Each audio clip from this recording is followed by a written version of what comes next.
عليكم ورحمة الله تعالى وبركاته كل وعنا وناسين يمكن بصحة جالس في الوضع برنامج حصة في الوقت في مرة كذا وكان جال كيسي قد بدأ يسوي هنا يكون بلا حالة خلافات ومقدسة كبر في الدنيا UK oo mowqif ka soo saartay arrinta Soomaaliland kadib doodii baarlamaanka UK sida Soomaaliya oo ka hadashay arrinta aqoonsiga Soomaaliland qodobada dibadda daawadayaal waxaa ka mid ah madaxweynaha Mareykanka oo digniin adag u diray dhigiisa Ruushka Putin soo noqod wanaagsan daawadayaal barnaamijka xogta toddobaadka isbuucan waxaa idin socodsiinaya anigu ah Maxamed Cabdullaahi Maxamed qodobadii aad hore u soo maqasheen inta ka faahfaahsan ku dhawaada guddiga xalinta khilaafaadka doorashooyinka oo muqdisho ku doortay gudoomiyaha waxaa magaalada muqdisho lagu doortay gudoomiyaha guddiga xalinta khilaafaadka doorashooyinka. Doorashada guddiga ayaa ka dhacday xarunta hoolka teendhada Afisiyoni ee magaalada Muqdisho. Xilka gudoomiyaha waxaa isku soo sharaxay ilaa 2 musharax oo kala ah Maxamed Caawil Warsame iyo Mustafa Macalin Cali, balse waxaa ku guuleystay gudoomiyaha guddiga xalinta khilaafaadka doorashooyinka Maxamed Cali Warsame kadib markii uu tanaasulay Mustafa Macalin.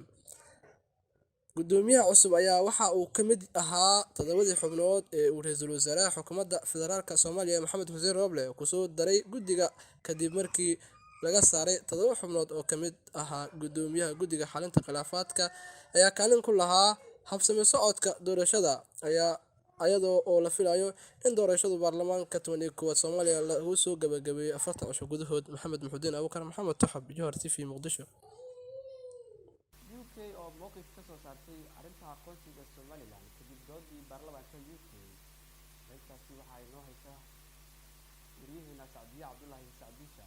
Ra'iisul Wasaare Boris Johnson ee dalka UK ayaa mowqif niyad-jab u soo diray Soomaaliland xilli baarlamaanka dalkaasi shalay la geeyay dood ku saabsan aqoonsiga Soomaaliland.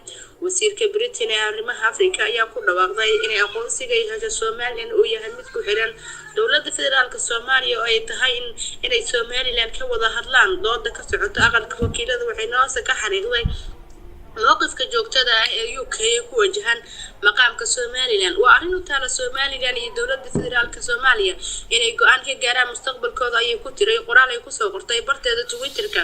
waxaa sii wadi doonaa iskaashiga kala sameynayna dowladda federaalka Soomaaliya iyo Soomaaliland arrimaha amniga, dimuqraadiyadda, ammaanka iyo barwaaqada.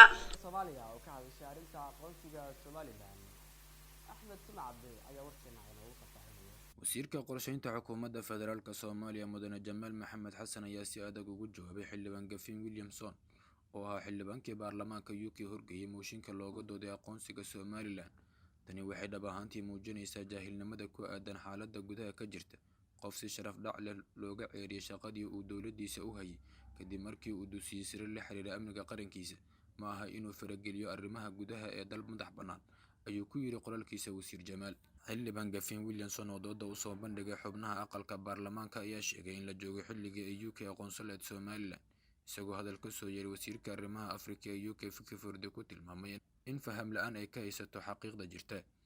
Fikiford ayaa ku dhawaaqday in aqoonsi ay hesho Soomaaliland uu yahay mid ku xiran dowladda federaalka Soomaaliya oo ay tahay inay Soomaaliland ka wada hadlaan xilli baarlamaanka dalkaas shalay la geeyay dood ku saabsan aqoonsiga Soomaaliland. dowladda Mareykanka Joe Biden oo digniin adag u diray dhigiisa Ruushka Putin. Madaxweynaha Mareykanka Joe Biden ayaa sheegay in uu badinayo Ruushka inuu weerari doono Ukraine, balse wuxuu ka digay in Mareykanka uu ka bixinayo jawaab adag tijaabada uu Ruushka tijaabinayo reer galbeedka. Biden wuxuu sheegay inuu Putin ula kulmayo cunaqabatayntii abid aan soo marin haddii uu Ukraine weeraro. Dowladda Ukraine oo xiisadaasi xudun u ah dhankeeda waxay sheegtay Ruushka inuu cabsigelin ku hayo, iyadoo uu ku baaqay in la sameeyo dadaal kasta oo diblomaasiyad si dagaal loo baajiyo. xiisada ka dhalatay ciidamada tirada badan ee Ruushka ku soo daabulaya xuduudda Ukraine ayaa cirkaas ku sii shareeraysa maalmihii u dambeeyay. Hogaamiyaasha dalalka gaashaanbuurta NATO ayaa ka digaya waxa ay ku tilmaameen halista Ruushka ay ka dhanka Ukraine. Shir jaraa'id oo ku xusay sanad guuradii ka soo wareegatay markii uu xilka qabtay ayuu Mr Biden waxa uu ku hanjabay in haddii Putin uu weerar ku qaado Ukraine uu ku soo rogi doono cunaqabateyn aysan weligood mid la mid ah arag. Madaxweyne Joe Biden ayaa intaa ku daray in hogaamiyaasha gaashaanbuurta NATO ay ku midaysan yihiin baahida loo qabo inay tallaabo qaadaan haddii Ruushka weerar ku qaado Ukraine. Moscow ayaa beenisay inay qorsheynayso inay weerar. inaad page-keena like iyo follow aad tiraahdo ama aad subscribe saarato barta YouTube-ka aynu ku leenahay Johor TV.